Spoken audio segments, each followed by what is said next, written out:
hang on. I'm on the wrong one. There we are. Why is it gone like that then? Oh, because I should be on... There we are. That one. Okay, that'll do. Sorry, I was probably had the microphone on when I thought the microphone was off, but hey, what the hey? What the hey? What the hey? Right. Let me just clean up some of this crap on my desktop. Get these windows a little bit under control. There we go. There we go. I think this is it. Oh, can I not move? You're fucking gonna move. I hate this shit. Oh, what are you doing? See? No. Really? Really? Balls to you, sir. That's what I'm going to say. Balls. There we go. Right. Trying to stretch these windows around. Sorry, everybody said go live, so I went live quickly. Trying to do things really quickly is not always... Oh, geez, that one won't work now. Oh. Right. Just squeeze down a little bit. There we go. It's coming. It's coming. It's coming. There we go. Right. I'm happy now. It's as I want it. Well, hello, hello, hello. I'm a bit bright. Let's turn the camera settings down a little bit. So there we go. That's a bit better. That's a little bit better. So, how is everybody? Hello. Sorry about that sort of false start. Let's just say hello to everybody who's here. I can't really tell how many people are in here. Oh, hello, 99. Let me just make the screen smaller. 99, there we go. So, that's good. Right, so StreamYard, what am I doing then? Yeah, thank you, Kev Brental. I'm going to do something a bit weird, which I don't normally do, which is I'm going to go get some more beers. Now, that's not weird, but I'm going to actually go for a comfort break because I've just been an hour and a half just live streaming. So I'm going to comfort break it, right, and get some beers. So you go and get your beers as well. Right, I'll be back in about 20 seconds. Oh, shit. Nearly stepped on the dog.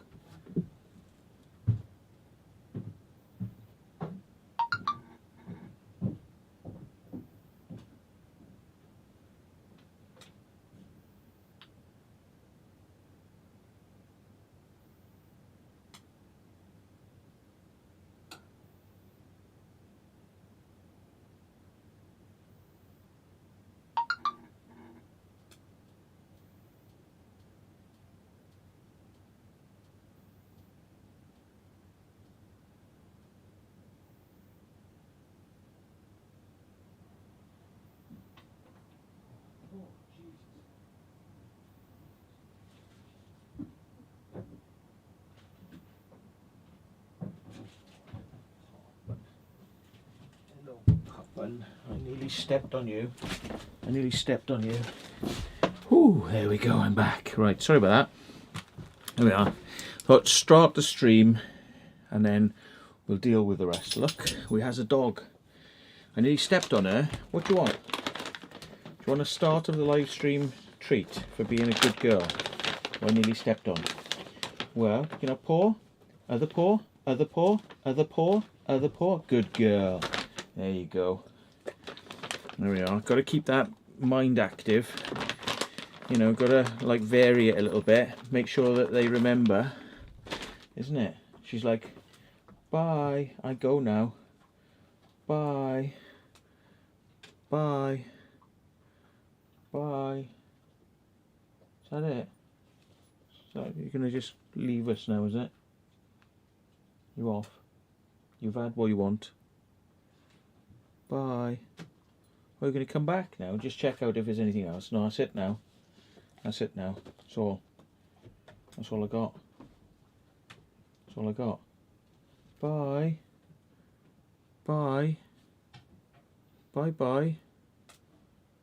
Bye.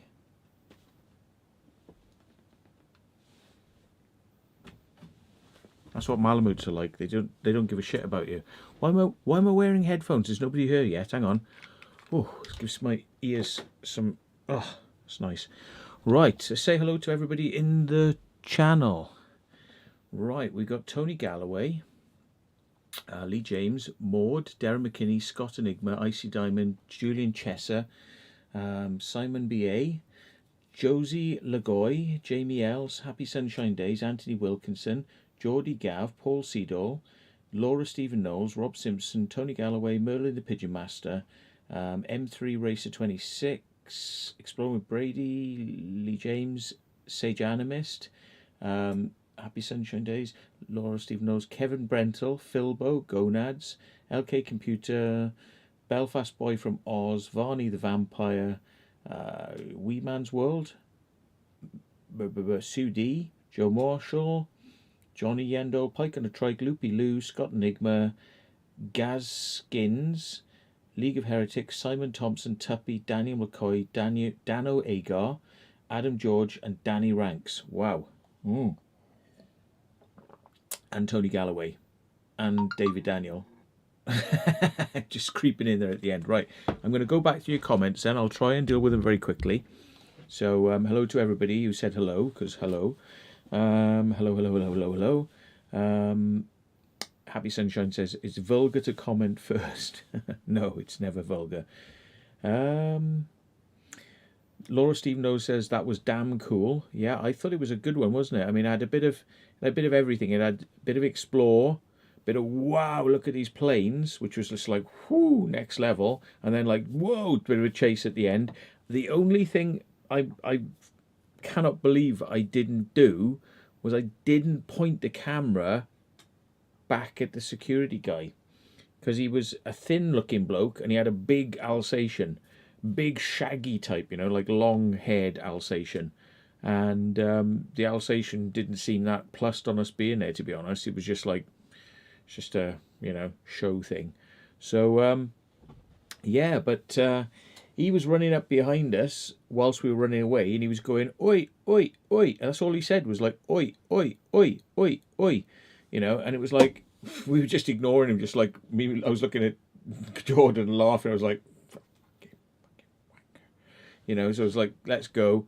And but he was right behind us, out of that building, all the way up to the other buildings, and we realised he wasn't gaining on us. He wasn't trying to get close to us. He was just sort of keeping pace with us.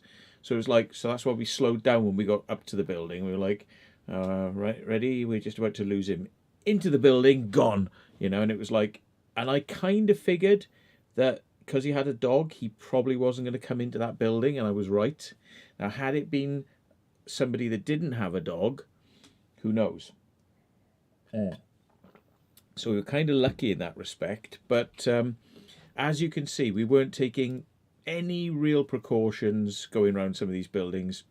If we get kicked out, we get kicked out.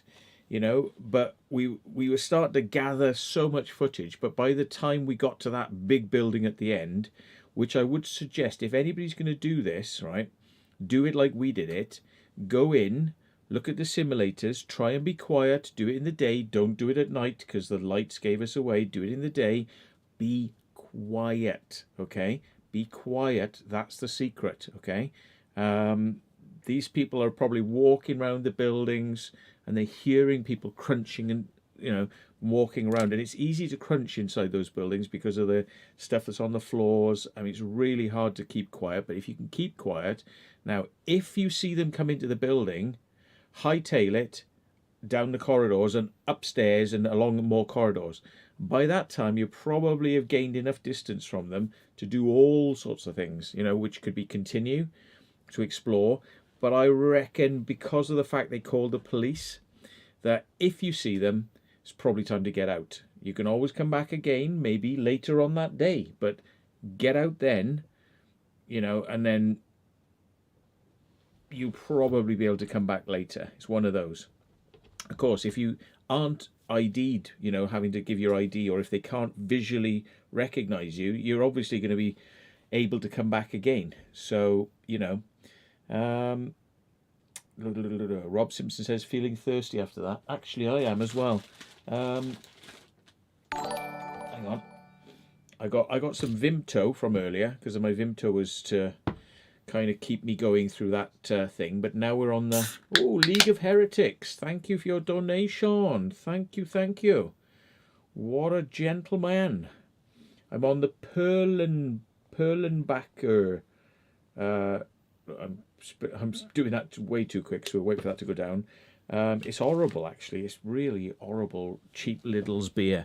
But it is cheap, and it does the trick, but it is shit. So, you know, that's like £3 for 4 cans. And that's what we like. We like cheap beer. As long as it gets the job done. Whoa. And as everybody knows, I don't, because you always see me drinking on the live streams, but I only drink on the live streams.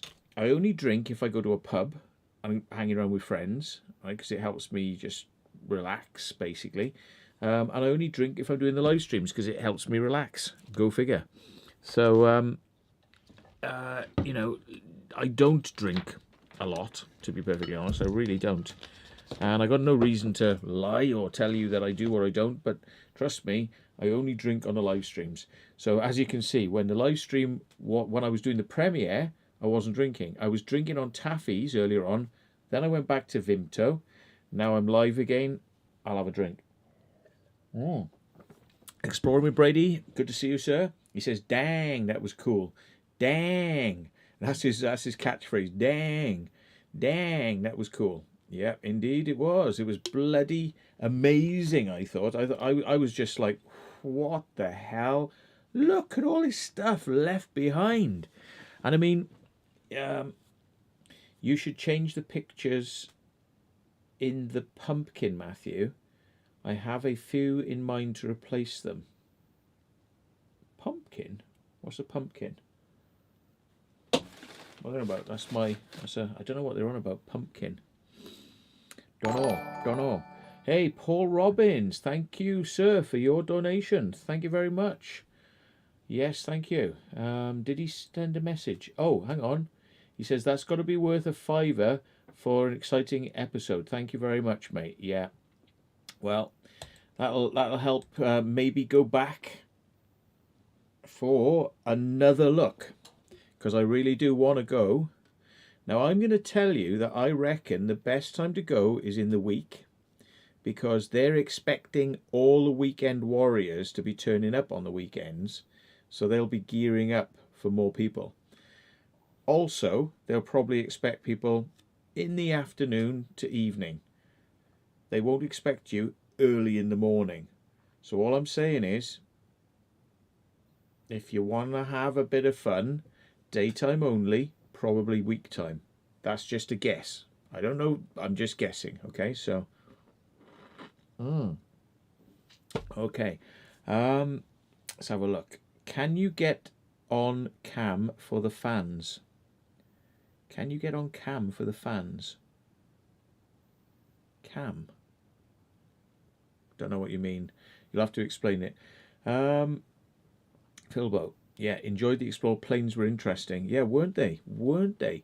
Now, somebody mentioned, it might have been you, actually, I don't know. Somebody said they should get those things over to the museum because they've got the hydraulics there, and literally they could get you in the aircraft and they could go up and down and sort of like kick you around like a simulation, like they would have done, you know, doing a training exercise. I think it's a brilliant idea. I thought Hooper was going to turn up with the police. Well, here's the thing, right? Here's the funny thing. Talk about a hypocrite, yeah? Mr. Hooper has been 5 times in a week to that place, taking people every time he goes, right? And he's had a go at me for saying that I am treating underground tunnels in London like they're a tourist location.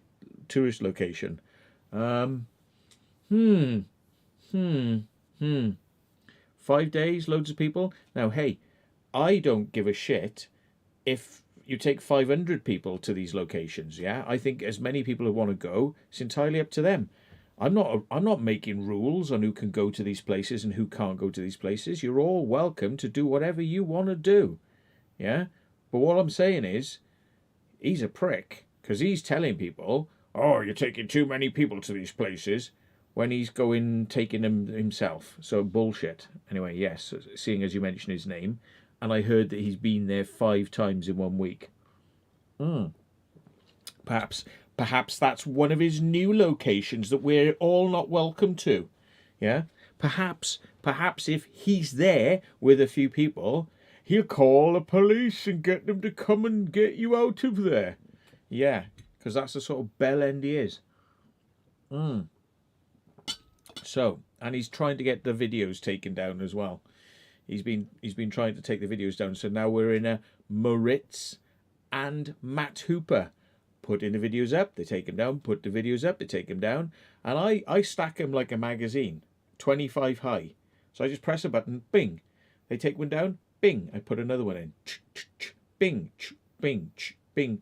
Yeah. And then when we get down to a few, I stack another 25 up there. It's really quick. I go like this, click, click, done. Yeah. So I think it's a lot. It takes them a lot longer to get these videos taken down. Yeah. Kev Brentnell says, fuck Matt Hooper. In fact, thank you for that. I will, yeah, definitely agree with that. Sage Anime says, great part 3 vid. Thank you very much. Happy Sunshine Day says, beers. Yes, indeed. Joe Marshall, go Matt. Go Team Matt. Team Secret Vault. Fuck yeah. Poor Angel. I know. I went out to the door just now and she was lying there on her back, like, you know, like this, with her legs sort of like that, and I nearly just stepped on her. I don't know why. Hang on. I don't think the light's on. Well, it is on actually. It is on. It's very dim. It's probably dying, that light. It's very, very dim. Anyway, so I assume, yeah, somebody was saying live now, live now. I was going to say 12:44. Oh, so these are old messages, right? Okay, sorry. I'm trying to get through them. Hello, Urban Legend. Hello. Matt, I need to come exploring with you. Could be your cameraman. Ah, yes, they all want to come out. They all want to come out. But the thing is, we only take people that have got experience. So you need to start getting out there, filming some stuff yourself, and show us what you can do, and show us that you're serious. You know, because we don't just take tourists. We take people who are doing what we do, not just observers, viewers. I mean, I'm glad you all are out there, but there are watchers and there are doers. Yeah. So if you want to be a watcher, continue to watch. If you want to be a doer, then show me your doing, and then we'll talk about it. Fair enough. Fair enough. I hope so. I was 15 seconds, not 20. Oh, good. That was a quick waz. That's all I can say. Yeah. Tony Galloway says, good doggy. Yeah. Angel is here. All is well in the world. Yeah. Laura Steve Knowles says she adores Angel. Yeah, she is very, very cute. Yeah. Hello everyone, are you still on lockdown? Yeah, Belfast boy. Yeah, unfortunately we've got arseholes in charge of us who think that the cure for COVID is more lockdowns and more lockdown and more and fines and 10 years in prison for this and £10,000 fine. We will get you. We will. And it's like, it's bullshit. You know, it's absolute bullshit. So, you know, I think eventually, the people of this country are going to just say, had enough for this now. Fuck off. Anyway, there we are. Scott Pearson says, that was one of the best I've seen. Great vid, he says. Thank you very much. There's certainly a lot there, isn't there? Reminds me, actually, of the Kinetic at Malvern, because that was a huge place. And do you remember that one? That was the one that had all the scientific rooms with all the breathing apparatus, and it had the vent cupboards, you know, the vent hoods for doing the chemical work, so you could work safely. And yeah, that was an interesting place. Remember, it had the bunker there as well, the bunker at the back, you know, the test bunker.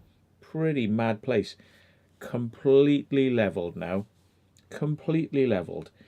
And this is kind of why I will always say, right, ultimately, I feel justified in going into these sites, because who is going to document the site as it was? You get these snippets here and there. You might get a TV program in a couple of rooms, like speaking to people and talking heads and shit. But what did the site look like? How many rooms? What did they have? You know, what was behind the scenes? I swear that this stuff that we're doing now will be of great value to somebody in the future who wants to know what was it really like, you know, because they'll probably be looking back and saying, oh yeah, that place that did the training. And it's like, well, it's just words, isn't it? The place that did the training. And you'll have people's memories and they'll be going, oh, I remember when I went there. Yeah, it was a big old place. Yeah, I remember they had the simulators and everything. Well, yeah, okay. I think it's really important to document things like this. Not everyone can see it at the time, security and the people who own it. But looking back, I'm sure that people who own that place, you know, like in 20 years' time, will go, God, it's actually really good that somebody filmed it all. You know, somebody actually filmed it. You know, I swear that, you know, there's some people are going to be really appreciative of this from a historical point of view. I mean, we all like it from seeing the weirdness and what's there and kind of like seeing how big it is and stuff. But some people are going to really need to know what that place looked like, you know, and how big exactly was it. And you know, so I'm really glad that we do this stuff. I mean, we're not in it to cause damage. And you know, I just wish that we could get access to more places to just document them properly before they get trashed and totally taken into a whole new look and feel. And you know, yeah, and before they get trashed, that would be nice. Hey, Steve Wills, classic secret vault. Hey, it's 1 a.m. and he's up. Mr. Stevie Wills is up. Are you not got work, Steve, in the morning? Bloody hell, you're up late. Oh. And Steve Wills is a man. He's a moderator in the thing as well. And hello, Barry Little. Thanks for moderating. He is a man who has to get up early for work. Not good. Yeah. How much would one of those simulators cost? Well, back in the day, they would have probably cost, I reckon, about 10 million a piece, probably. Yeah. I mean, with all the fitting costs and everything, you know, that's just for one, I would imagine, like, you know. But now that the building's going to be leveled, demolished, they won't be taking those simulators out of those buildings. They'll be smashing those simulators up with the buildings. I pretty much guarantee it. Because if they haven't taken them away by now, and they haven't auctioned them, they're going to get smashed up and put in a bin. So if you really have an interest in those simulators and keeping them alive, yeah, maybe putting them back together, you know, and putting them somewhere and making them work, you know, you've got a couple of simulators, so you've got spare parts, and you've got a few actual computers to run the simulators. So you've got spare parts. Yeah. It's all there. All you got to do is approach them and say, we can take this stuff out of here safely if you'll let us. Yeah. Approach them. Yeah. So do it now. You better act quickly if you're interested in those simulators and bits and pieces, because otherwise, I know what's going to happen. It's going to be claw, claw, claw, claw, claw, chuck in a skip to the dump. That's it. Now, you know, it's somebody who, you know, somebody who's interested in aircraft, somebody who's interested in the history of aircraft and the history of aircraft training. You know, just to have one of those simulators not even operating, just with all the bits put back in, so you can say, this is what a flight simulator used to be like, you know? Not even with the screens, you know, maybe Maybe put some fake screens in there and just project some graphics in there, you know. You could even put like a modern flight simulator into one of those old systems. You could put a more modern flight simulator in there, which wouldn't cost much money, because those old ones are going to cost a fortune to get them back up and running unless you know what you're doing. But you could still put a modern video projectors onto the curve, you know, onto the curve. That's very easy to do. Very easy to do. I could do that. I could put those simulators back into action with a modern flight simulator. I could do it. But getting the old bits working, and it wouldn't even be that hard, believe it or not, to get the movement systems working, because hydraulics is very simple to operate. Very simple. So, you know, you'd need a warehouse to store the thing. It's huge. Yes, you would, but there are museums such as the British Airways Museum up the way. You've also got the Filton has got a Concorde. They've got a Concorde in a room. Wouldn't it be great to have a simulator in the same room as the Concorde at Filton? You know, why not? Why not? But, you know, it's going to take people that are serious about it, you know, can get a little bit of funding together, could, you know, approach them in the right way. And I would say, I would be saying to them, we will take them out of there at no cost to you, because for you to get rid of it is going to cost you to demolish them and get rid of them.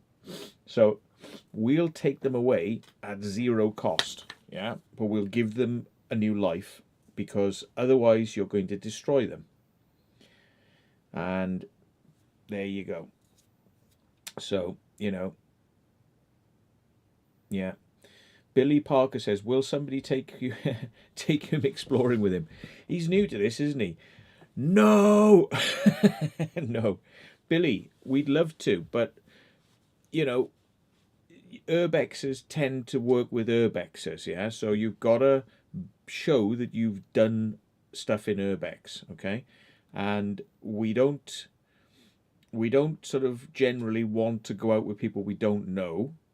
So if you've got a channel on YouTube, or if you've got photographs of what you do, then you should approach people at that point. But urbexers, we're not tour guides, okay? What we do is dangerous. So, you know, we're not about taking people on trips to things, okay? So certainly for me, especially with the crap I've had over the last 12 months with people, idiots, I would say that for me, I only go out with people I know, and the people who know people. It literally has to be everyone vouches for everyone else, and we all have known each other for a long time, okay? I even people who give me locations, I wouldn't want to go out with them, okay? Because there's too much risk involved in them not being able to climb, or getting into trouble, or panicking, or whatever, and then being a dead weight for everybody else, okay? So, yeah. But if you've got it within you to sort of like prove that you can do this stuff, it's, you know, there we are.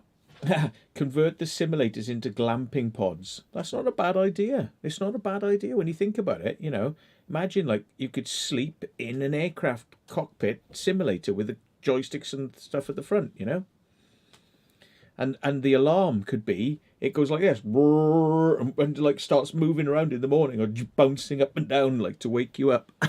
Can you imagine that? Can you imagine that? Tony Galloway says he owns an EWF hoodie. Do I qualify? Not unless you have your own blood and other people's blood on your hoodie from an Explore. Yeah. If you've got any blood from any well-known explorers on your hoodie, then you'll qualify. But if it's a completely well-maintained and good-looking hoodie that hasn't seen any war action, then probably not. Yeah, Billy, you know, it's a question I get asked a lot. It's a question I get asked all the time. Can I come out on an Explore with you? And, you know, people say, oh, I'll pay you. No, it's not about the money. I don't want money, right? It's not about that at all, right?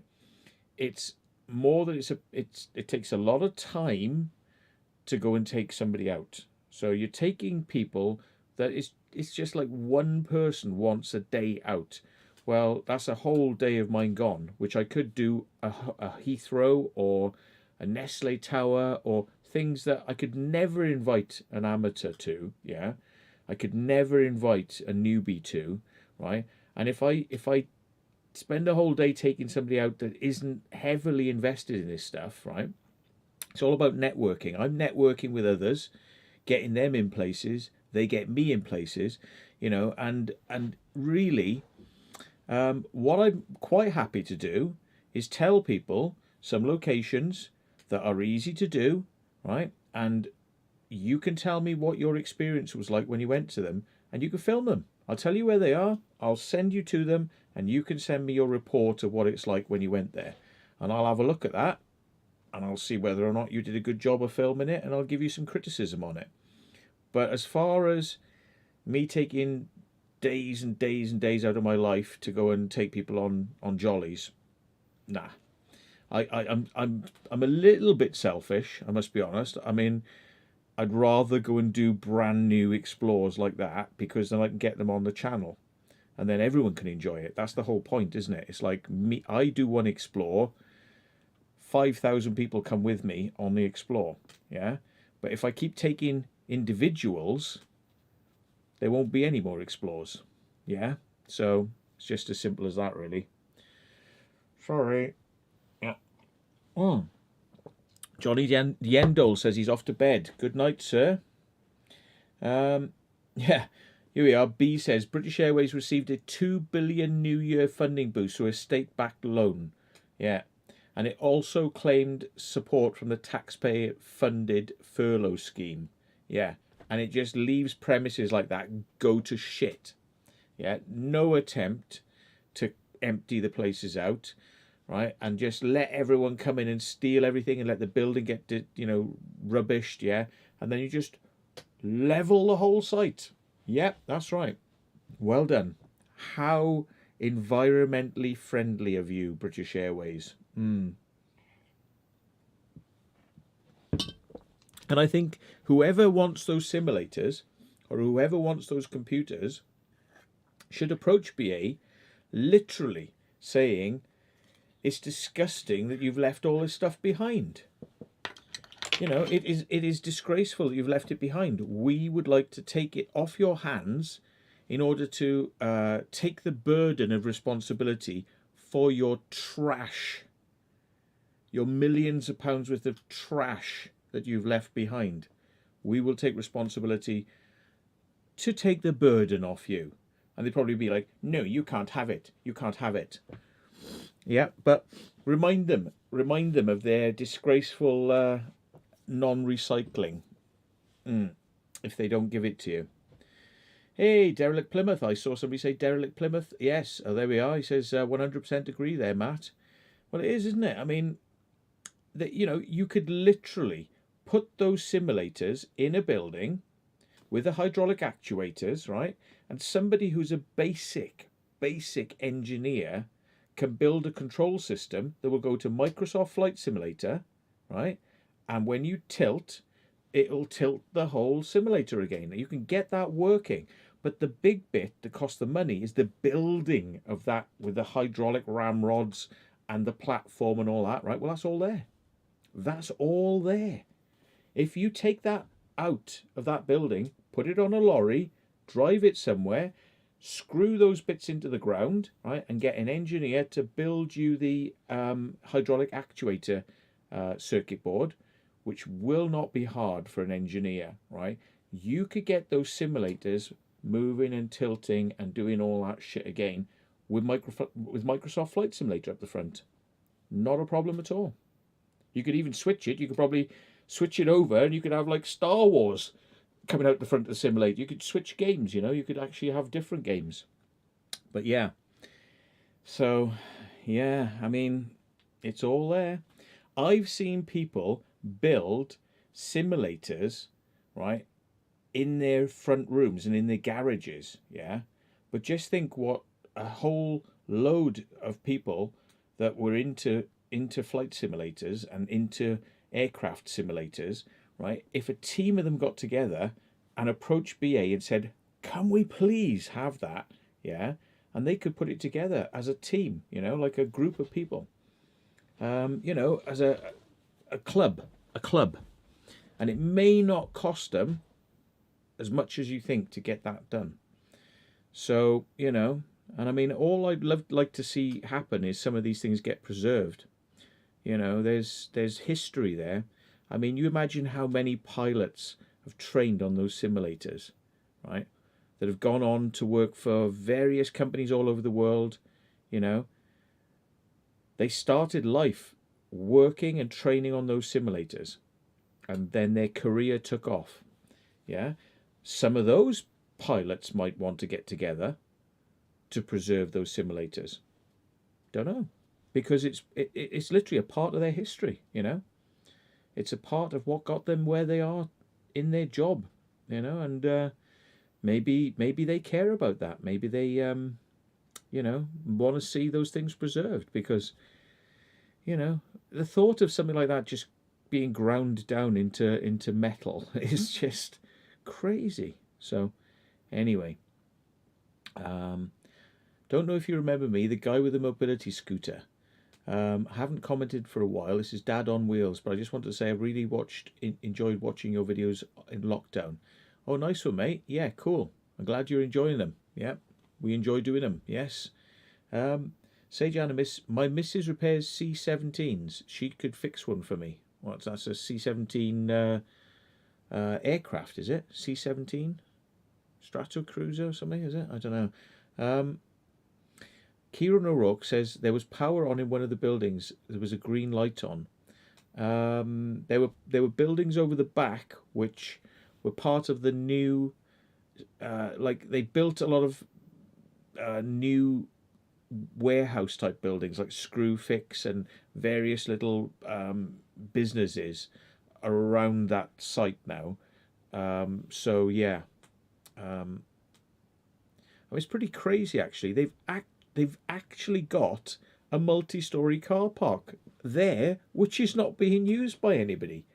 I mean, you could literally be parking cars in that multi-story car park and charging people money whilst they go on flying, boosh, boosh. You know what I mean? It is literally, why is that not being used? A multi-story car park just sitting there. Nobody's using it. Oh, yeah. Crazy. Yeah. Yeah. Is there any tech in them simulators? BA don't want other people finding out stuff, i.e. terror threats. Well, no, not really. I mean, it's all well known these days. I mean, terror threats. Yeah, I mean, the thing about aircraft is that you have to publish the manuals to be able to service them. So everything is known. Every wire, every diode, every fuse, every pipe, the tolerances, the stress levels, the metals that must be used, the repair procedures, the signing off procedures, everything has to be known, because people have to do the work on those aircraft and they need to know what to do. So everything is known about aircraft, right? If I buy an aircraft, yeah, it comes with a manual, and it comes with a description of the engine and how to take the engine apart and what all the parts do and all the part numbers to reorder the parts, right? Aircraft are like that, yeah? They have to do it. It's not like buying an iPhone where they don't want you to repair it and they're not going to tell you anything about it, because an iPhone isn't going to come hurtling out of the sky and kill you, yeah? So for safety reasons, yeah, when they sell you an aircraft, they have to sell you the manual, and it has to tell you everything that you need to know. So without that, a lot more aircraft will be crashing. So therefore, everything is known about these aircraft, so there's no secrets, really. Should use the aircraft... Keith Pointer says maybe the building should be used for police training. Yeah. Nate Webb says, I watch all of the videos. Thank you for sharing. I am... Oh, sorry. I was like having a fit then. I was going to say I am... Yeah, sorry, sneezing. I know a certain person's going to be telling me off for that. It's because I do snuff. Because I do my snuff. And it makes my nose a little bit itchy. Anyway, right. Muzzer Hutton says, when are you going back? Oh, that's a question which I can't answer, but hopefully soon. But I won't answer it for obvious reasons, mainly my security, because I don't want idiots like ringing up the police. And so all I'll say is it could be a week, it could be 2 weeks, it could be a month, it could be 2 months. But when I go back, I'll finish off the bits that I haven't seen. But I don't know what the best idea... I mean, I may go back and find out the security is massively upped, and then we have to leave it a bit longer and try again. Okay, so I'm not entirely sure. And I tell you what I'd like to do as well, just for the hell of it. Although right now is probably not worth it, but I would like to go back at night and go all the way to the top of the building and sit up there and watch the aircraft coming in. Which somebody with a rocket launcher could probably do as well, which is why it's probably a good idea. They do have more security on the building, but we shouldn't, but yeah. Because it's definitely it's definitely a building that probably shouldn't have people like us running around it, but there we go. I'm really glad that they don't seem to take the security there that seriously, because we wouldn't be able to do what we do otherwise. So yeah, maybe they will look at the video and maybe they will go, ooh, we need to do something with the security, and maybe people will watch the video and they'll go, look at all these bloody simulators and stuff. So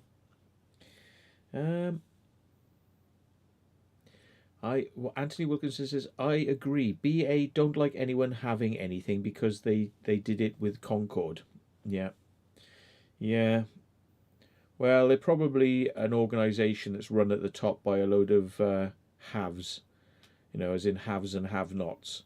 So probably the 1%ers, yeah, run that company. And what we know about them lot is they're usually pretty greedy and like keeping everything to themselves. Which is why British Airways is one of the most expensive airlines in the world to fly with. Go figure.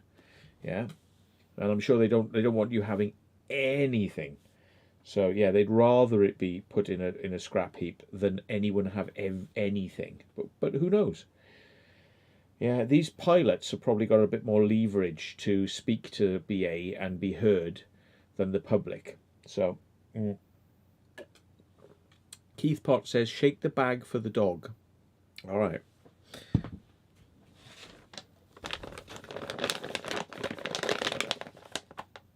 Let's see if that's enough. Right. Kieran O'Rourke says, I love TCAS. Traffic, descend, climb. Or as I was saying, the funny one I like is when you're coming into land, and you're coming in, and just before you're about to touch down, you pull the power off, and then you flare the aircraft, and then you try to maintain height as you lose speed until it starts to drop again, right? And when it drops, it go that transition there. When you're pulling the flare, it's basically, it shouts at you. It shouts retard, because it wants you to retard your speed, reduce your speed. Yeah, instead of saying reduce, it says retard, because you're now slowing by using the wing as a brake. Whoa, John Taylor. Donation. She hasn't come, look. She probably woke up with the first crunch and then like going, why have I woken up? Something very important must be happening. And the second crunch, she's probably thinking, oh, shall I go and have a look? The third crunch will probably be the one. Yeah, third crunch will do it. Right, so watch now. She's not coming. Ready?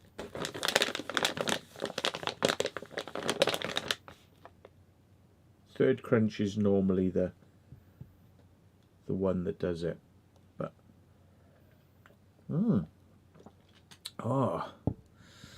so how many people we got in? Let's have a quick look. 271. Bloody hell, that's good for a 1:30 in the morning live stream, isn't it? Really, it's not bad. Hey, Taffy's Little Adventures, which is Urbex with Taffy. That's his other channel, Taffy's Little Adventures. Yeah, is still on you. Let's have a look who else is on you. Derelict Plymouth Unearthed. Yeah, I got to get down to you soon, and I got to bring you something soon, haven't I? When I get round to it. Been a bit busy recently, as you've seen, but yeah, I'll try and get down to see you. Oh my God! Hang on. Who's Melissa Jones? Have a few more beers, she says. Thank you very much. Who was the person? Oh, John Taylor says, love your stuff, Matt. Thank you very much. So thank you for both of your donations. Yes, I wasn't reading the messages that went with them. See, that's what the little jilling sound is quite good for reminding me to read. Yeah. So Aaron M says, pull up. Yeah, that's right. And what were they saying? Oh, she hasn't come, but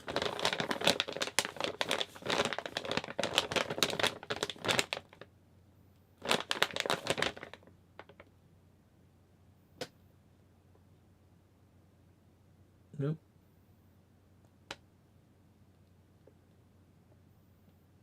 No movement. No movement. Hang on. I'll open the door and she'll hear it then.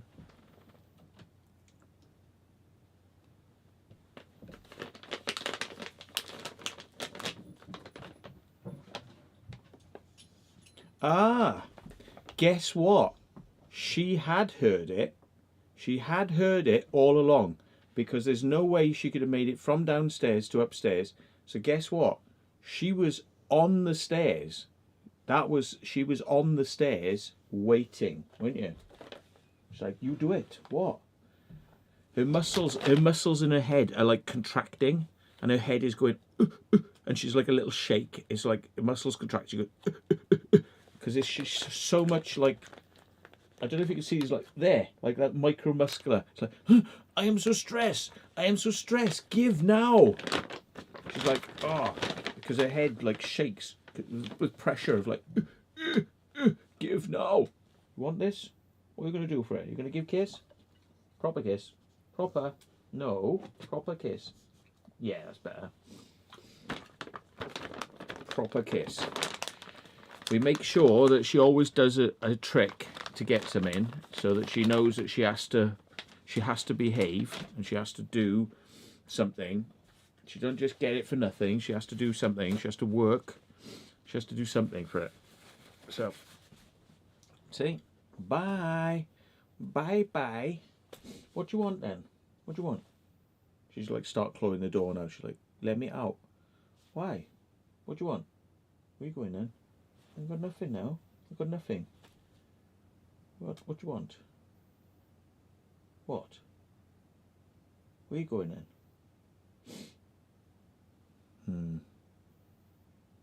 What do you want? Oh. It's too hot in here for you, isn't it? It's really hot in this room. I put the temperature up because I don't feel very well when I put loads of clothes on and the temperature is cold. So I've been enjoying a little bit of hot temperature for a couple of days, because sometimes I just wear my thermals and edit with my thermals on, but I turned the temperature up a little bit, and I can only afford to heat this one room, so yeah, there you go. This is it. This is my world. This is it. I heat this room. The dog does not want to be in here because it's too hot. So yeah, she is as smart as Matt. I don't know. They only knows about 15 words, I think. But yeah. But yeah, and she hates exploring because it means coming in the car, but she can't come out of the car. So she hates exploring. But if she can come out, she loves exploring, but she still doesn't want to come because it means she's got to go in the car. So go figure. Melissa Jones, she wants pizza, she said. Right, let's see whether we can get somebody who's going to talk as Urbex. Oh, Urbex with Taffy's changed now. He's logged in as the other thing. Let's see whether we can get somebody who wants to come on and talk. Okay. And you can ask me some questions directly then. As a substitute for me taking you out, I will talk to you. So there we go. That's it. Let me pop it in the thing and we'll invite some people in and we can have a chat. There you go. Right. This is the time when it's probably a good idea to get the headphones on, just in case somebody wants to come in. Oh. And, well, it's 1:31. How long have I been on? I don't know. Doesn't say really, does it? Does it tell me anywhere how long I've been live on OBS? Not really. No, I don't know. There's no like clicker or counter or anything. Yeah, never mind. Sue D, she says I've got a spaniel cross called Cooper. He's 2 and very lively. We rescued him. Now Sue D. Is that my Sue D or Sue D? Are you my Sue D? The Sue D that I know? Because that doesn't look like you in your icon. Is that you? There you go. Guess who we got? Fresh from a whorehouse, a brothel in North Wales, live and direct. Oh, look, he's got his tits out. He's got his tits out. Look, right. And here we go. Oh, bloody hell. Oh, Go on. Go on. Oh, mate. Oh, proper. Fucking tits on them. Proper, mate. I could literally see like a few squirts of something coming out of there. Some close-ups. Proper. Of the old booby. Bloody hell. Mate, I can't keep it in, I'm afraid. That's alright, mate. Just stroke one out, you'll be alright. Right, and here we go, right? Here's right, live from probably somewhere near Brum. I'm just guessing because of the accent and stuff, right?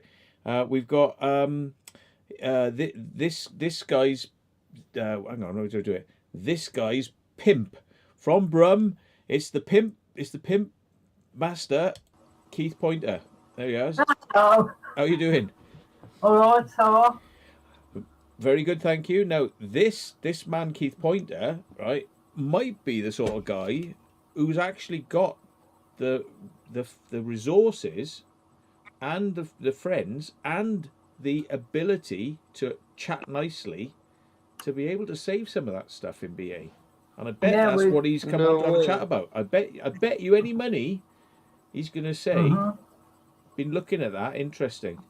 well, we got to always set on a few of those aviators machines. Simulators. Simulators. Yeah. Yeah. One of them we were thinking of using for similar to a tank one. We got a tank one, right? We need some bits off. So we might take some bits off that one and put it on another one. And then we get that one working. That'd be ideal, that would. As a spacecraft type. Well, look, one of those simulators has its video projectors on the top. And the curved screen, I swear that is knocking around somewhere. It's probably in the very first video, in the very first room we came into. There's nothing but curved this and curved that. It's well, probably there. You know the curved simulator one they use for the F1. Yeah, for the driving experience, isn't it? Yeah, you know the F1 that was it's abandoned. Caterham. Right? Yes. The Caterham, yeah. Yeah, that's the one we did. Yeah, well, you know the simulator to that. That's right. That's where that is. Guess where it is? What, just down the road from you? Oh, bloody hell. There you go. No way. I bet we drove past this house and went, I bet that's that idiot Keith down the road, isn't it? No, you know that you know the A38 used to have an aircraft hangars all along the A38. Yeah. Right, it's just up there. It's in one of them. That's right, because Taffy and I did that. That was one we did together, wasn't it? Yeah. And Well, Yeah, that was the last one we did. You know the aircraft hangars at down below by the A38 where there used to be an aircraft Yeah, landing because there's not strip is? many there now. Yeah, well, just to the right, a bit further up by the security gate, at the top end, where there's two big aircraft hangars, that's Is it there. that down? It's not far from. Is it Crossford something? Oh, I can't remember the actual name of it. Is Well, it there's a Crossford? Taffy, see if you can do that thing where you go into the options and turn your audio up. You know, do the manual thing because you're a bit lower than Keith. Yeah, you're right down here, like. No, that's as high as it goes, mate. Is it okay? Yeah, and I haven't got headphones with me. You've just moved you up a bit. Well, we could turn you down, Keith, depending on who's peaking most, I suppose. But yeah, never mind. Leah's just gonna dig out some headphones. Oh, yeah. It's not really the head. It's not the headphones. It's the volume level. We need to get you louder. You know. Ooh. You're going all out, mate. I feel like I'm in a spacecraft now. Dad on Wheels says he really enjoyed the Masonic Lodge, Park Street, Bristol. He doesn't think he's ever seen such a detailed video of a lodge before, and was funny as well. Well, if the Masons will have me, I'll go and do all their bloody lodges. You know. What's happening there? Somebody clicking. Taffy's trying to do something, I think. Oh, that's weird. Oh, hang on a minute. I can hear that. It's in Morse code, isn't it? Isn't it SOS? No, it's just making clicking sounds, Taffy. Yeah.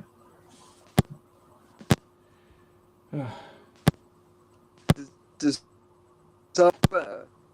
It's just terrible click, click, click, click, click. Keeps coming all the time. That's it. That's all right. That's gone quiet. Yeah, that's gone. No. It's a lot better. That's it. That's quiet now. Oh, because he's unplugged it. I pulled it out. Yeah, but you know what's wrong. Yeah, but you know what's wrong there, don't you? Do you know what's wrong with that? It's a delayed action. It's got 4 pins on that microphone connector, headphone jack, and you're only supposed to have 3 for a PC. Yeah. Yeah. So you've got it's kicking in and out. And I'm on my iPad as well. You need to get a converter cable to go from those 3 to take the mic. It was like broken and that. It went weird. Yeah. Right. It's okay. Yeah, there you go. That makes sense. Yeah. So I'm not on the phone. Yeah. Well. So yeah, that place is a bit nuts, isn't it? That video. Yeah. Yeah, I mean, do you know anybody that would be interested in? I've watched all of it now. Yeah, because when I see things like that, I always feel like, you know, contacting organisations and saying, watch my video and see what you see in this place, and maybe you want to be making some phone calls right now because this is all going to get scrapped. It's going to literally get demolished. I know it will. Yeah. I know there's one group that's interested apart from us, right? Is a group of lads from the space aviation, British space aviation, who want to get out one of those for a space simulation for the young kids of today in schools before this lockdown went on. So they was looking out for one. So yeah, because couldn't you do like a flight simulator to like a flight school thing? Yeah, the ideal that would set it up in theory. You know, if you had the space, well, literally not space as in space, but if you had the space, do you know what I mean? Then obviously you could do, you know, realistic and.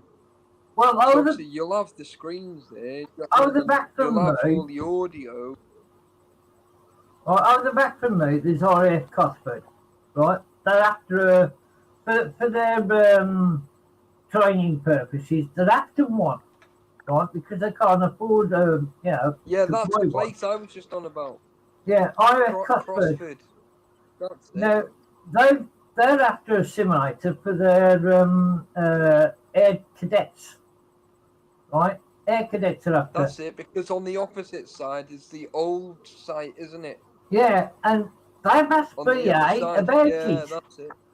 ages ago.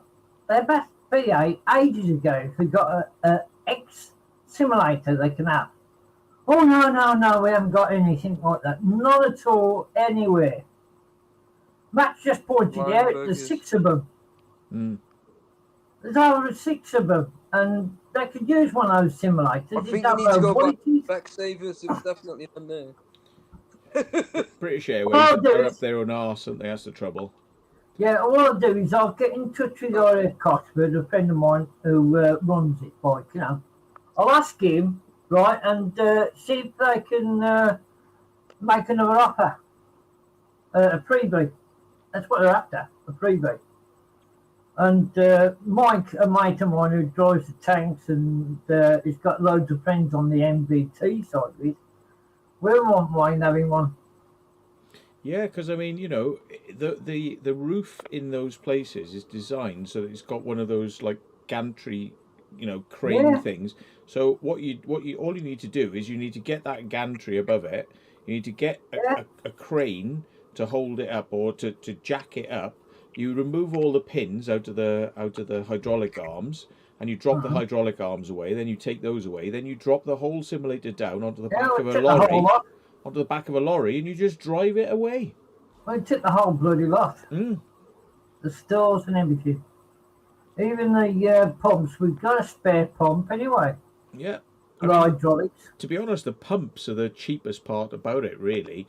You know. They are, but you've got to have them serviced every 12 months through insurance. Yes, yeah. So I mean, because, it's the metal work that's gone into and the design of it.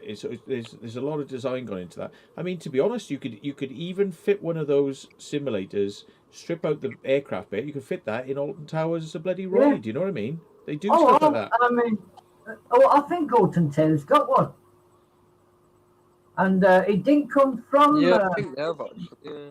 It didn't come from BA. It came from, if I remember rightly, from Virgin. And it was ex-Virgin Space Age simulator.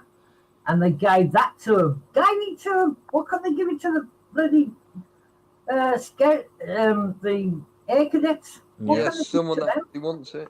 Well, I tell you what, right? If when the time comes and this place is going to get demolished, if those frigging simulators are still in that building, right, there's going to be some people saying, "Hang on a minute, hang on."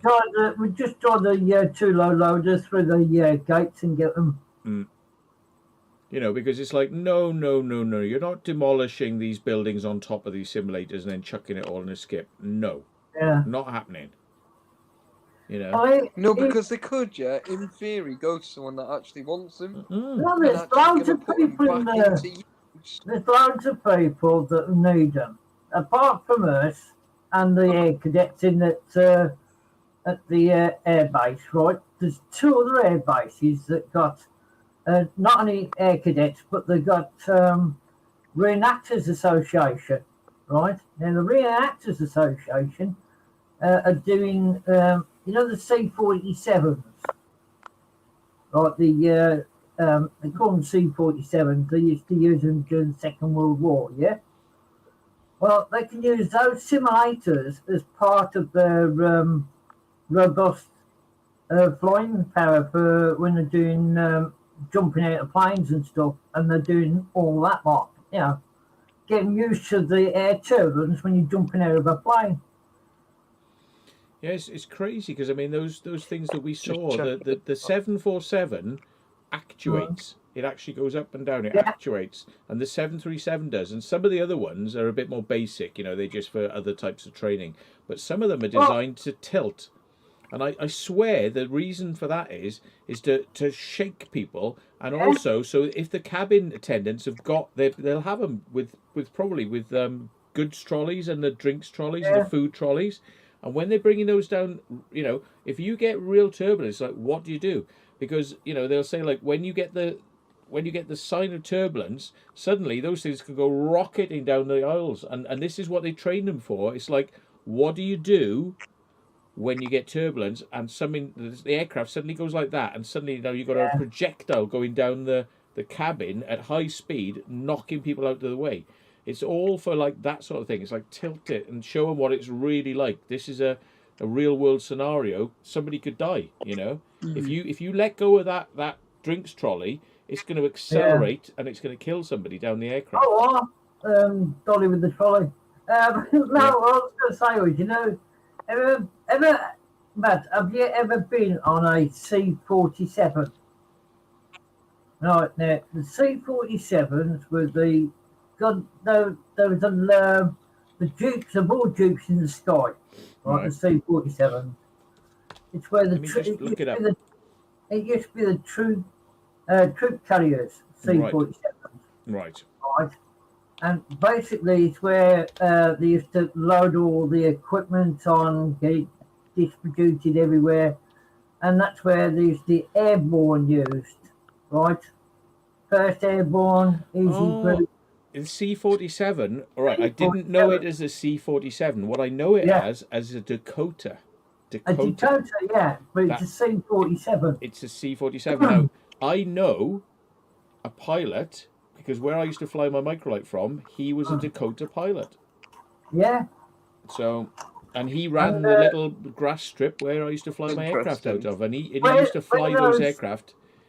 They were always going wrong, you know, and they used to have to repair them whilst we were flying them. Yeah, well, you know, the bodies of those other vehicles, they could be done up to look like C-47s where people could jump out of them. You know, for when they're doing D-Day landings and stuff, simulating jump outs of planes. That's how we used to do it. I've done a few parachute drops before my knee went, and I can't do it no more, unfortunately. My knee, when I jumped out of the plane at 15,000 feet, and you go check your canopy, right, and then suddenly the wind hit me, and I toppled over. As I landed on a brick wall. Oh dear. So I busted my kneecap. Oh dear. So put that to it was going to be me hobby, you know, jumping out of planes and that. Oh. One of these daredevils, but in the end I busted my kneecap and ended up doing going out tanks and Land Rovers and stuff like that, and right. Well, yeah, it's a bit of a dangerous hobby, but you know, I know somebody who base jumps off the side of buildings, and he's been doing that for ages, and he's been absolutely fine. But then he thought he would try paragliding, which is the most dangerous. It's more dangerous than base jumping. Yeah, and it got him. It got him, and he's recovering. Didn't he break his legs? Yeah, it's Dylan Rhodes. Yeah. I mean, he's still recovering now. I mean, he's still walking around with crutches, and he will recover, because he's one of those really suffered. Yeah, he's one of these people that will not like lie down. You know, he will get over it, and he will be base jumping again. But I did say to him, I said, it's funny because I looked at these things because they're only a couple of grand. You can buy one of these paragliding things. You can like take off from a field and jump off the side of a hill and all that. But I looked into it. And I spoke to people about it, and they said it's lethal. It's lethal. More people die doing that than anything. Basically, what you're saying, it's a motorbike with a pedal on the back of it. No, that's a paramotor. Yeah. No, that's paramotor. Oh, is that paramotor? Paramotor. No, this is just like a, you know, you ascend. You know, you can ascend. And fly with a parachute. Yeah, literally just off the side of a hill. Yeah. Yeah, you know, like parachutes go. They're quite. They're quite small, and they decide to go down. They're designed to go down. Well, these things are a bit bigger, so they'll take you up. You know what I mean? Oh, you're talking half wings. Wings, yeah. Yeah. Yeah. They're the most dangerous ones. They're worse than the power ones. Yeah. because you can have a wing collapse, and if you don't know what you're doing, Yeah. it's all over in seconds. And not only that, you haven't got a spare chute. As when you're doing parachuting, you have got a spare chute. Well, you do with this as well, because you can cut, if all comes worse, you can either cut your ropes or just detach them and throw your second chute up.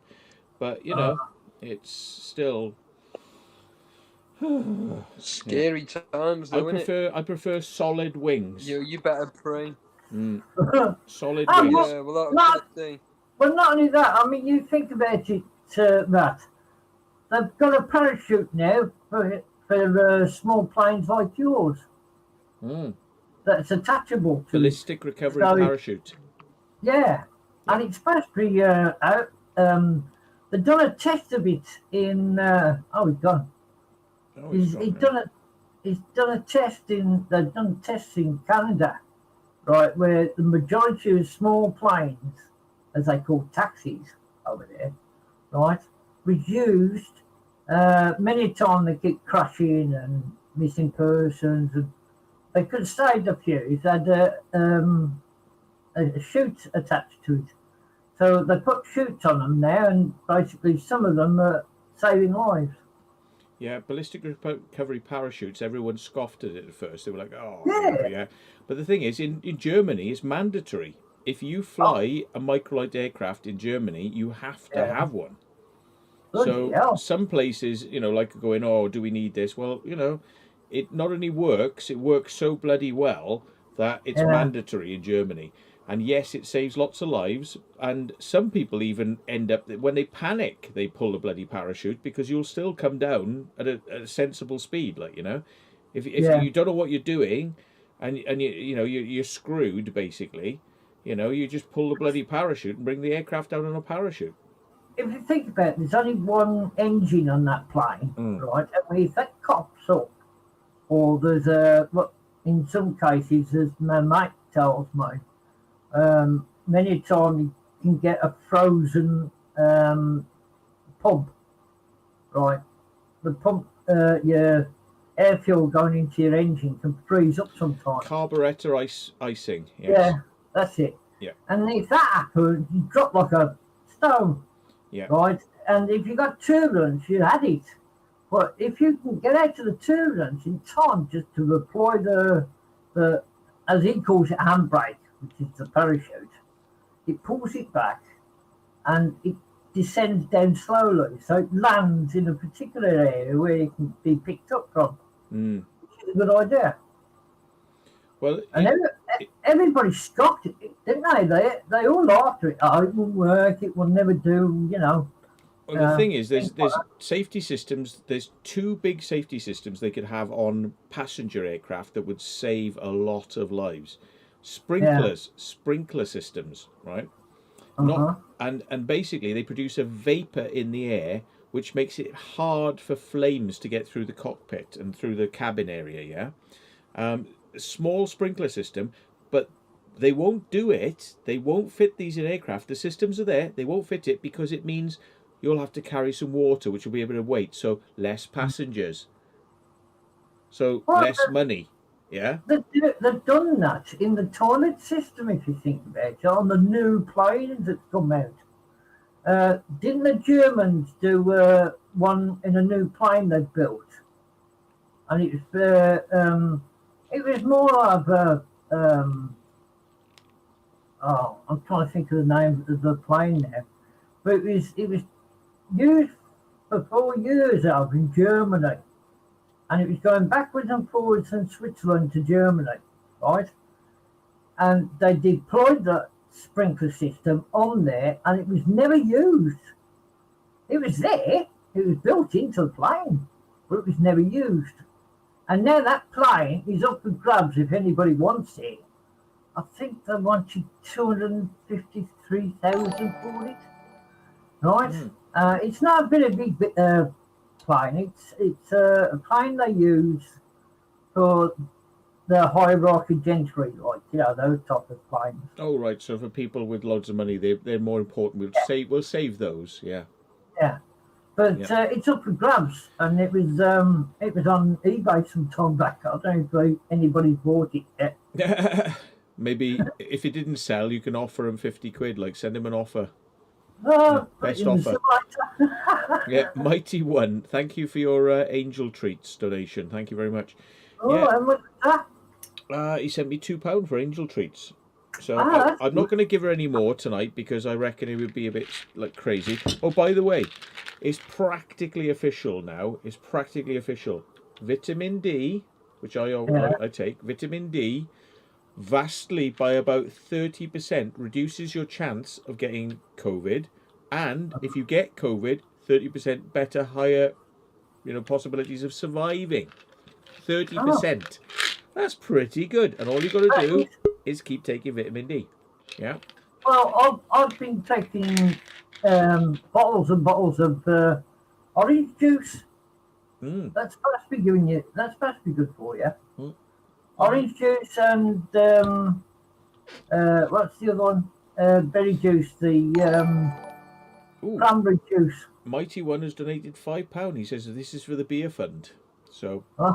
There we are. Well, apparently, right. I'm looking at the most recent research that's been done because they've gone through which vitamins are actually having an effect, and they found D does, A, C doesn't, most of the others don't. Right, zinc a little bit, but not a lot. But D definitely, D really does.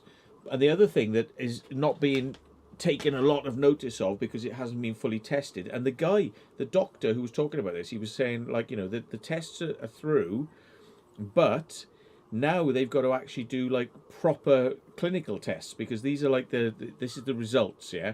But now they've got to do proper clinical tests on vitamin D to actually prove it, And the thing is, he was saying, but absolutely nothing has been done, nothing at all, to test any medicines, any existing medicines, or any vitamins. Nothing has been done. It's like, we have a pandemic. What do? Vaccine, vaccine, vaccine, vaccine, vaccine. And that's it. That's all they've got. Because they will not do any research anywhere else. Vitamin D, they're going to have to do it now because the doctors are saying, if you don't do this, we're going to come around there and we're going to fuck you up. The doctors are getting really fucking... They're getting pretty fucking close to just saying, we are fucking telling you, do the fucking research. Because the doctors are getting fed up now. Ivermectin and vitamin D. Two things that stop COVID. And the government like, no, vaccine, vaccine, vaccine. That's all that exists. Well, and here's one for you. They're ignoring cures for COVID. Going to the vaccine side of it, right? Here's one for you. My brother is 2 years older than me. Okay, he's 64. He's had his vaccine, right? I ain't had mine. I'm 62. I'm 63 this year.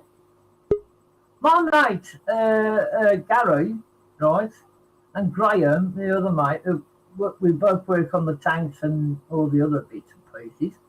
Okay, they're in the 70s. They haven't had their vaccination. And I've been told if you've been missed for vaccination, you should phone them up. He couldn't get in touch with his doctor. I couldn't get in touch with my doctor for at least 12 months. I phoned him up last week. Oh, you have to come in for your bloods. You've got to come in for your urine test and this, that, and the other test. I said, well, why didn't you tell me last year? Oh, I'm sorry, we mislaid you. How can you mislay you? I mean, how stupid is that? I mean, I know the pandemic, boys, but they said they was going to get in touch with me. They didn't. I had to get in touch with them and say I'm still alive. Somebody here is saying they've donated through eBay as per your message. No mention of Super Chat. If you donated through eBay, I don't know what you're up to there, but no, I think you mean PayPal, which is an eBay company, but yeah, PayPal is a different sort of thing. But anyway, thank you very much. Yes, I mean, I don't mind whichever way people want to do it. If they want to do it here, they can do that. It's it just gets taxed 30% by YouTube for some reason. Yeah. And you think all that money they make out of me and my channel, you think they'd give creators like myself the thought YouTube Premium would be part of the deal. You know, no. We have to pay for that. I thought that, you know, as some YouTubers per se, right, they get promotions for this, that, and the other. You know, it's amazing they haven't given you a special bloody torch or a special mic or something. Yeah. Something, No, when you get to 100,000, then you suddenly exist. You know, you don't exist until you're to 100,000, and I think it's over some amount that you get your own like person you can speak to at YouTube. It's like you can actually ask a question like, "Hey, I'm having a problem," and they'll go, "Okay," and they actually answer you, and they may do something about it. You know, so yeah, like, or as some people have done, which not got to that size of many people, but they put it on YouTube saying, "Oh my God, my mic's broke," or "Oh my God, my camera has disintegrated." mm. And then 2 weeks later, they got a new phone, a new this, that, and the other. And I thought, that's the easy way of doing it, isn't it? Well, oh, my camera's gone wrong. Oh, it's disintegrated. Oh my God, my camera's disintegrated. I don't know what's wrong with it. It's not working anymore. Anybody help me? Help me. Yeah. Sorry. Yeah, or you need a new edge torch or something, you know, with lithium carbide or something, you know, where instead of shining a small dim light, it will go boom right out in front of you. Yeah. Well, Simon BA is saying that so far the vaccine has achieved a UK rise of 200% in the death rate of those vaccinated. I wouldn't be at all surprised because vaccines do kill people. We don't even know. I mean, I haven't seen, but I've typed it in many times. There's very little information on what's in the vaccine, right, for starts, which is like, well, can I find out what's in it? Oh, no, it's just this magic vaccine. Just take it. Don't worry, Well, you know. I want to know, is you. mercury in it for a start? Are they putting theramycin in it? Yeah. Now, I'll tell you what there is in vaccines, right? And you can verify it, you can Google it, wherever you want to. But in vaccines, they use egg, right?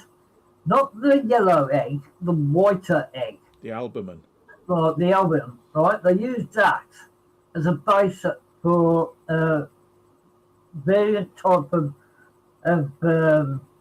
viruses that they can cure, and they take the antibodies of a person who's just had it, right, and they quadruple that and put that in the egg base, and they use that and a few others, which is a part of a, you know, the bread's whey, it's called. It's the pigment inside the pigment inside of the what you make the bread with, the flour. Yeast.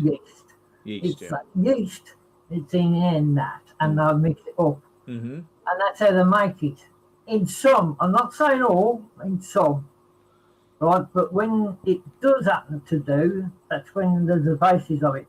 I asked my doctor about it because I was allergic to eggs, and he said, "Oh, you can't have the flu jab then."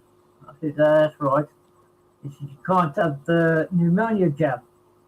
Oh, that's right then. But he gave me a jab for me those two. And I'll tell you one thing, I was right bad. I was right bad after it. And when I asked him about it, that's what he told me. Proving Demons. Hello, Andrew. Proving Demons is in the house, and he says he only just got offered a partner manager a couple of days ago, and he's at 200k. So you only get that at 200k. Anyway, well done for getting to 200k. Yeah. Royalty. Oh, it's a 1%er. I've got up to nearly 400 members on Facebook. If I get over to YouTube, I might get a couple of thousand. There you go. Yeah. But I mean, nice to see you in the chat, and thank you, Exploring with Aish, for your donation. And he said, "Proving Demons in the house." I wouldn't have noticed otherwise because I focus on the person I'm talking to. I tend to look them in the eye. that is me. I'm looking at you in the eye now. Now, if I put my camera, oh, hang on, no, that's not. I shouldn't do this. This is going to end badly. But if I put the camera like that in front of the screen, now I can kind of look you in the eye. But it's very shitty because I know I've got a camera in the screen, but I can kind of look at you in the eye now, like that. What? We haven't seen much. But it's just odd because now the camera's in the middle of the frigging screen. Yeah. So that's why I keep it over here. So if anybody wonders why, it's because now I can read this. I can see the screens. You know. It's like when I'm doing live chat. I have one part which is a camera, which is there, right, and the other part is where people are coming in and asking you questions and everything else. Like for instance, we bought from this barn clearance, right? It was a barn point, right? And I found loads of stuff, even old ration books, 1952 ration books, right? And loads of other things, and it was like walking back in time, basically. And we come across two items which we was after, which is it's a scout car, which has got two wheels at the front and a tractor at the back, tractor at the back. But the only thing that was missing up it was the engine. We've got the gearbox, we've got the wheels, we've got the frame, and we've got part of the body, right? And we're using a steering wheel off an old Jeep, right, which we got loads of parts for. So we're using the Jeep. But what we had to do was we had to extend the bar, because only a short bar on them. We had to extend the wheel bar right down to where the gearbox is. So we can put it through there and next to it for the steering of the wheels. But I'll give you an idea. There's no power steering in them bookers, I tell you. Oh, it's all right with the tank because you've got left hand and right hand sort of bars that lead like this, you see. Yeah. And you can't drive. You've got two, one going forward and back, and forward and back, and it moves the tracks either side, you see. Yeah. And you got forward elevation and back elevation. The back elevation is a lot quicker than going forward, right? Because it was a way of getting out of trouble, especially if you come across in the Second World War Panthers and King Panthers and all the types of materialised from the Germans. You shoot at the front and then you pull back and get out of it. Because many a time, Reg, before he died, he was 101 last year when he died. He told me, because he was a tank major, or tank sergeant, whatever, he owned the tank itself, basically, and he was in part of India, okay, to stop the Japs coming over. And he was there, and he was telling me the quickest way of getting in and the reverse was a lot quicker getting out. I don't know, I mean, so if they get hit, right, by any German gun, or sometimes the Japanese had a powerful 155 millimeter, right, it could just blow the tank to bits. There'll be nothing left. And that's why they used to call them Tommy Kettles. They used to go up in flames. And the one we got is a Mark 4/5. It was a next one up.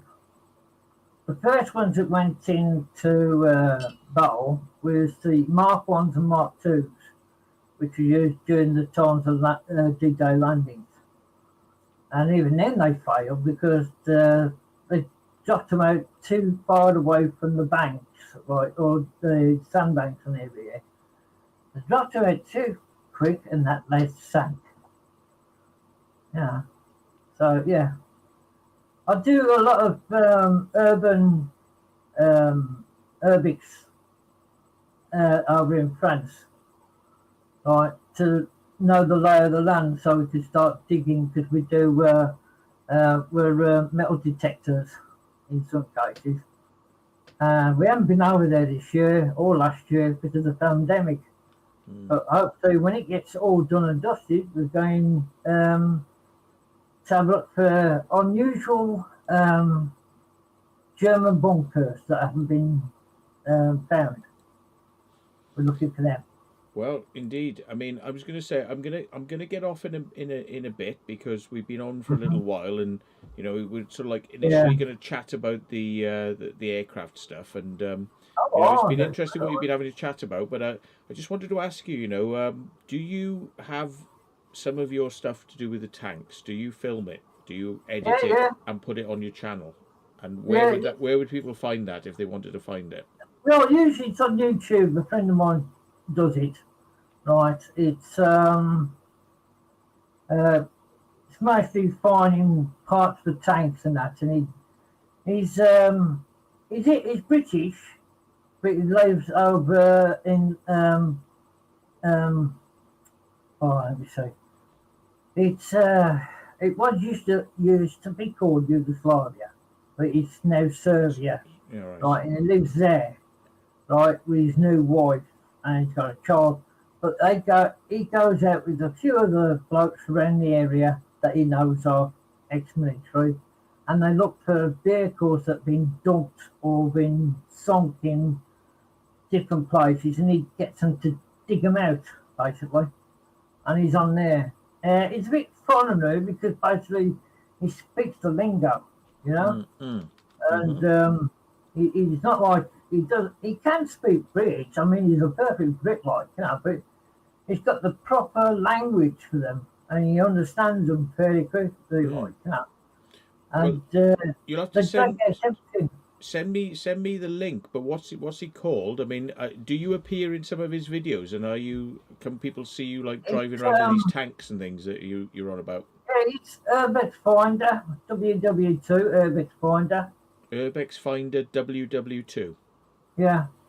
Okay, sounds That's good. what it puts us down as. I've come across it many a time using History Hunter, and then when you go on History Hunter, there's a long list of what's been found as in tanks, and you click onto those, and you'll come across him. Right. Okay. So there we are. And with mine, sorry. Mine's on Facebook, which is I come under magnet fishing enthusiasts, but to keep everybody, because we can't do metal magnet fishing for metal and that because of the lockdown, I do History Channel. I'm just laughing at one of the comments. I was thinking about this earlier on. Aisha, she says, Matt, when you go back and sit and watch the planes land and take off, you should do it live. Flip no. I'm not. No. Well, You're not an anorak, are you? No, it's not that. Can you imagine me going live off the top of that bloody building?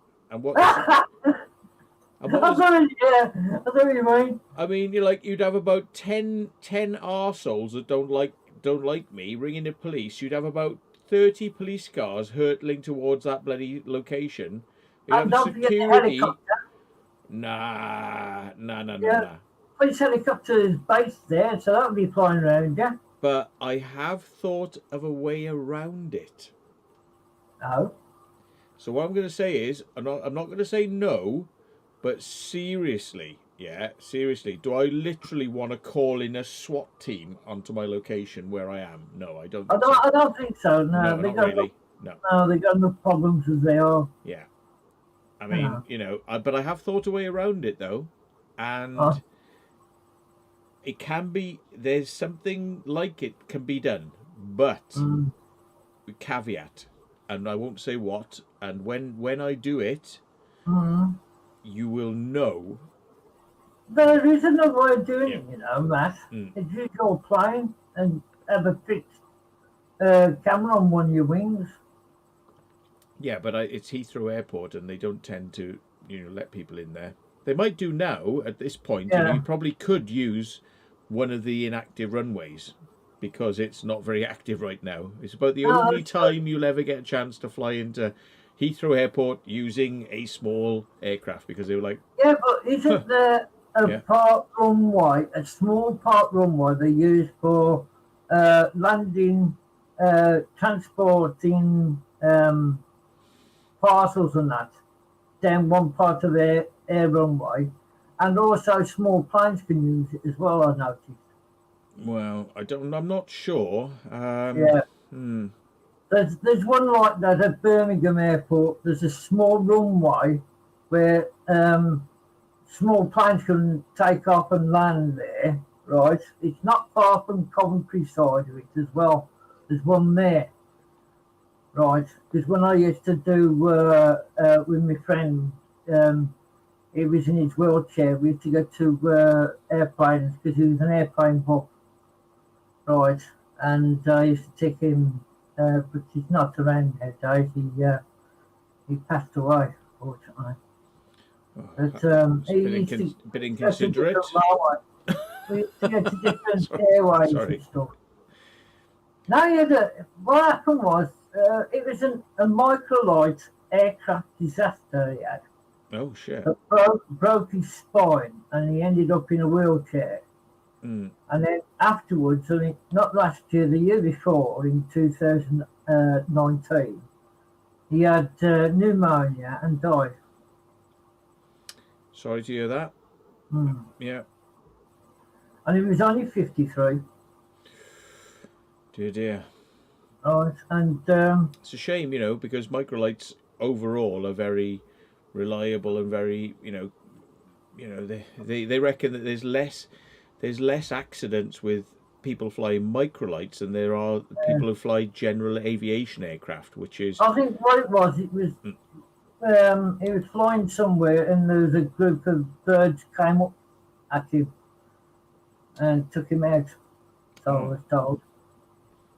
Well, I'm always one of those people that thinks, well, we can fly over towns if we want to now. It used to be you couldn't, because they were like, oh, they're only microlights. But because the safety record for microlights is better than GA aircraft, i.e. your Cessnas and things like that, they said, well, why are we allowing Cessnas to fly over towns when Cessnas are actually prone to accidents and cause a lot of shit, when the microlights are actually much better? So they said, hey, well, we have to give the microlights the same, accommodation so you can fly over towns and cities.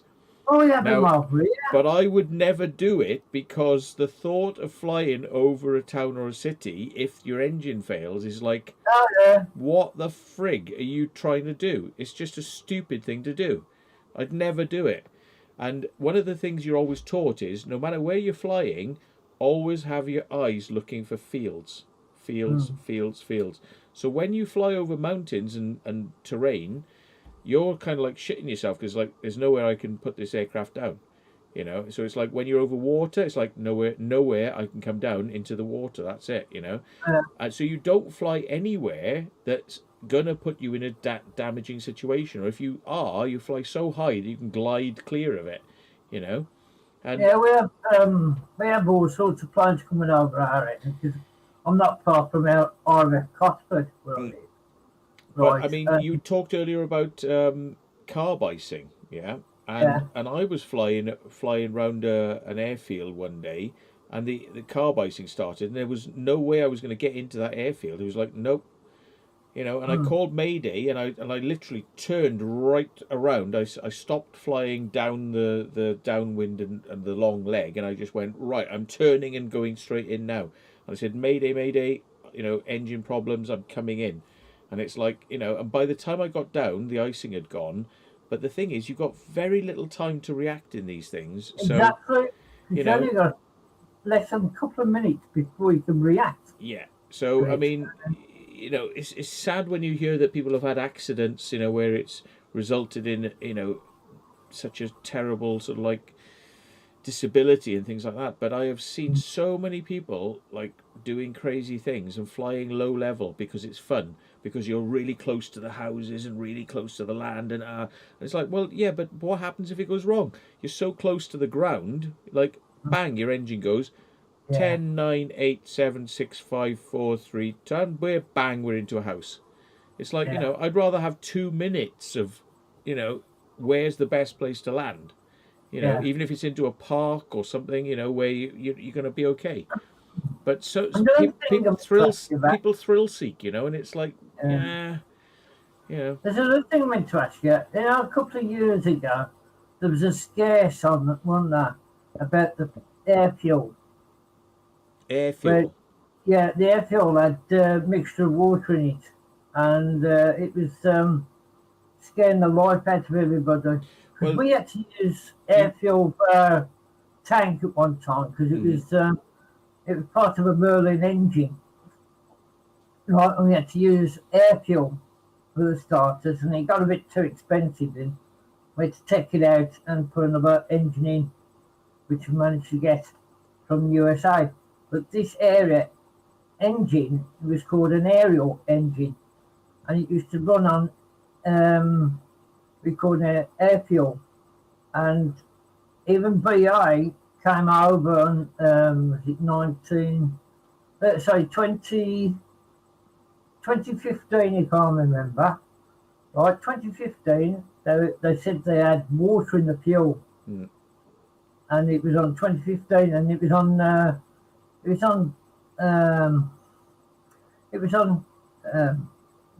first it was on BBC, then ITV, then Channel 4, and then Channel 5, and then it went on radio. But it worried a few people. We did see some water in the fuel at one time, but we managed to get rid of that. Yeah, well, I mean, the general idea is that when we would fill our aircraft, we have a special funnel which will only let fuel through because fuel is thinner than water, and it will let the fuel through, and it traps the water. So at the end, if you've got anything in the bottom that didn't go through, well, that's water. Yeah. So you go, oh shit, and you throw that away. Yeah, but then in your aircraft, before you go flying, you have condensation will form in the tanks, because it can get into the tanks and it will condense and it will drop onto the top, and then it will go to the bottom. And water is heavier than fuel, so it will always go to the bottom of a tank. It'll always be at the lowest point. So this is why before you go flying, you use a little thing that's a bit smaller than this, but you put it underneath the tank and you take a sample. You push it up and twist, and you take a sample of fuel, and you look to see is there any water at the bottom, because it'll be at the bottom of that as well. There'll be fuel up here, and bottom there'll be water. If there's any water in it, you've got to worry. You never see it. You never see it, but there's going to be the time when you will. And of course, what will happen is, if you're taking off, imagine you've started the engine and the fuel is moving slowly through the pipe. You're taxiing out to the runway and you're just about ready to go. You full throttle and you're going. Now the fuel's moving quickly through the pipe. You get into the air and suddenly you've got water in your engine. So it happens very close after takeoff time. If you're going to lose the engine, it's going to be very close after takeoff. Yeah. And then it's your own fault if you didn't check your fuel, So the engine we had in the tank, as I said, right, was a Merlin engine, which was part Merlin and it was part something else. But it worked for the time being, right? But it didn't have cut and splutter when we found out we had water in the tank. And then in the end, we had to take it out and put another engine in. Yeah. Which is a complex. It's called a complex engine, which means say it was a diesel engine, more cheap than the air fuel. Because air fuel we went up in price after that, didn't it? Well, Subaru RB320 says microlight flying sounds like hovercraft piloting. Both go wrong as fast. Well, here's the thing. Yeah. With an aircraft, provided you've given yourself plenty of height is your friend, right? So if you're going, when you're flying and you're going up full chat, you can be going up to 1,000 feet a minute. Yeah? Yeah. When you're coming down at 500 feet a minute. So if you've got 2,000 feet, that means you've got 4 minutes to come down. Yeah. 4 minutes is a lot of time and a lot of distance covered to find somewhere to put down. Yeah? Yeah, 4 but not only minutes that, is a vast not only amount of that- time. Not only that, your aircraft, or if I'm thinking it right, your aircraft has got what I call a motion. It's a motion plane, isn't it? Really, in a sense. If you get to cut out, you can glide anywhere to find Yeah. a certain place. Gliding is not a problem. That's how I do off that plane. I mean, you can glide in any aircraft, including a 747. It Oh, I glides. didn't know that. Oh, yeah, every aircraft glides. I mean, you know, you just basically point the nose down and you glide. That's it. But the thing is, with a 747 is you're coming down a lot faster. Mm-hmm.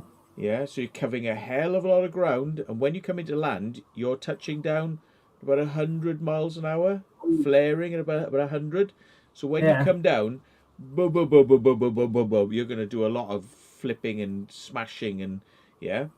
Well, take a microlight aircraft, right? You know, you're coming down much slower, you're much lighter, and you're coming down at about 40 miles an hour. Yeah. And when you flare near the ground where you're about to land, right, you flare and you hold it off to 30, 20 touchdown. 20 miles an hour. Oh, yeah, definitely. You can knock people over at 20 miles an hour, so they say, because we've got all these stupid bullshit signs now saying 20. You can knock people over at 20 miles an hour, and it's not a problem. So microlights are actually quite safe. They're more safe to land a microlight than it is to land a bloody jet aircraft, because jet aircraft come in fast in the glide, you know, and they tumble over and cause a lot of problems. Yeah. So. Hang on, mate. What's this just come up? Rex said, how much more time are you going to play? I'm going now. I'm going. That's it. We're at 2:30. Let's wrap it up. Well done for pointing that out. No. Yeah. Hovercrafts are not brilliant, to be honest, because if you see a tree, you're dead. If you see a tree 2 miles away, you're dead because you can't stop. Don't lean into it, don't learn into it. Yeah. Like a motorbike. But he hasn't got no brakes, so you've got nowhere to stop. No brakes. No, what you got to do, like you say, you tilt it, you flip the arse around, and then you push the throttle and slow yourself with the air out the back to slow down. Yeah. But if you just keep looking at the target, you're gonna hit it. You know, if you just keep looking at it, you're hitting it. That's it. Oh. So, and the trouble is, they will go down if there's no air to keep them up. They will go down. Not only that, the skirt will go off, and you're going to be in the water going down. It's like, so hovercraft sound really good until the air goes off. Yeah, that's right. That was the best place you went to, is that hovercraft museum. It's a funny old place, wasn't it? Yeah. Yeah. Bit of a giggle. That should be open. That should be open. Well, it can't be open until, you know, forever. Until forever and a day, you know. It'll never be open again, probably. Nothing will ever be open again. Last year and this year, we should have raised enough money for air ambulance, right? Yeah. Because of this pandemic, we couldn't go anywhere. Yeah. So now we're waiting for the shows to arrive on our doorstep. Yeah, thankfully, due to COVID, there will be no movies, no schools, no fun, no drinking, no eating, no going out of your house, no doing this, no doing that, no thinking, you know. So, welcome to the New World Order. There is one place on this earth at the moment that you can go to and have all the fun in the earth, all the fun around. And guess where that is? Matt, come on, where is it? Antarctic? No. Closer by when you think about it. Closer. Yeah, really close. Heathrow. No, not that close. Not that close. I'll give you an idea where it is. It's the Isle of Man. Isle of Man. Oh, they're okay, but they won't let anyone in there though. That's the trouble. But if Well, you you can can get go. in, you can probably have loads of fun. Yeah, you can get your boat sorted out, and you know instead of doing it from France to Great Britain to France, do it the other way. Yeah. From Great Britain to the Isle of Man, and see if you get provision orders. Yeah.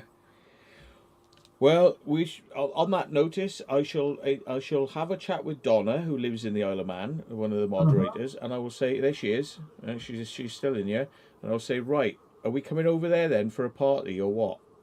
Yeah. You'll have to keep us in quarantine for 12 days, but then it's going to be a party time. Well, they don't have quarantine no more. It's basically the government are their own government, if you know what I mean. And they've had enough of this COVID bullshit, as I said.